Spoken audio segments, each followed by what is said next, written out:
Justice Yashwant Verma case में सुनवाई के लिए सुप्रीम कोर्ट तैयार हो गया है। सुप्रीम कोर्ट सुनवाई के लिए स्पेशल बेंच बनाएगा, नई बेंच बनेगी। चीफ जस्टिस इस बेंच में शामिल नहीं होंगे, ये जानकारी मिल रही है। तो जस्टिस वर्मा के मामले में सुप्रीम कोर्ट सुनवाई के लिए तैयार। सीजेआई की तरफ से कहा गया है मैं मामले की सुनवाई नहीं कर सकता। इस बेंच में जो नई बेंच बनेगी उसमें चीफ जस्टिस शामिल नहीं होंगे। तो नई बेंच बनेगी जो जस्टिस वर्मा मामले में सुनवाई करेगी। सीधे आपको लेकर चलेंगे, हमारे साथ हमारे सहयोगी निपुण इस वक्त मौजूद हैं। जरा जानते हैं निपुण से। निपुण, क्या जानकारी? देखिए, जस्टिस वर्मा ने याचिका पिछले सप्ताह दाखिल की थी और अब उसे वरिष्ठ वकील कपिल सिब्बल ने चीफ जस्टिस बी.आर. गवई की अध्यक्षता वाली बेंच के सामने रखा। कहा इसमें कुछ संवैधानिक सवाल हैं, इन पर सुनवाई होनी चाहिए। जिस तरह से कमेटी बनी, जिस तरह से जांच हुई और जैसे सिफारिश भेजी गई सरकार को इन्हें पद से हटाने के लिए, इन सभी मामलों पर विचार की जरूरत है।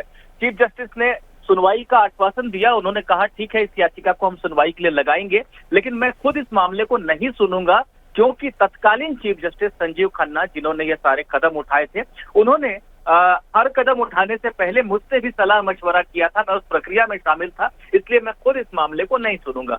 तो ऐसे में ये साफ है कि सुप्रीम कोर्ट बहुत जल्द सुनवाई करेगा मामले की और एक बेंच का गठन किया जाएगा जिसमें चीफ जस्टिस बी.आर. गवई खुद शामिल नहीं होंगे। और वहीं दूसरी तरफ निपुण, सवाल यह भी हो जाता है कि अब जबकि यह मामला सुप्रीम कोर्ट सुनवाई के लिए तैयार, नई बेंच का गठन किया जाएगा, तो जो संसद में वो महाभियोग के लिए प्रस्ताव लाने की तैयारी है, उस पर इसका कोई असर होगा क्या?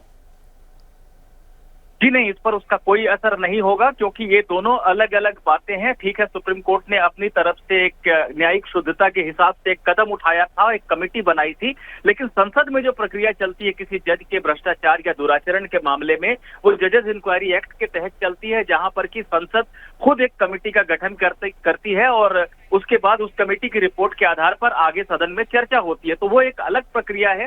जस्टिस वर्मा निश्चित रूप से एक लड़ाई लड़ने की कोशिश कर रहे हैं, एक फेस सेविंग की कोशिश कर रहे हैं, जहां पर कि उन्हें उम्मीद होगी कि शायद सुप्रीम कोर्ट से उन्हें कुछ राहत मिले। लेकिन जहां तक संसद में चल रही प्रक्रिया की बात है, ये दोनों आपस में सीधे जुड़े हुए नहीं है। संसद अपना काम स्वतंत्र रूप से कर सकती है।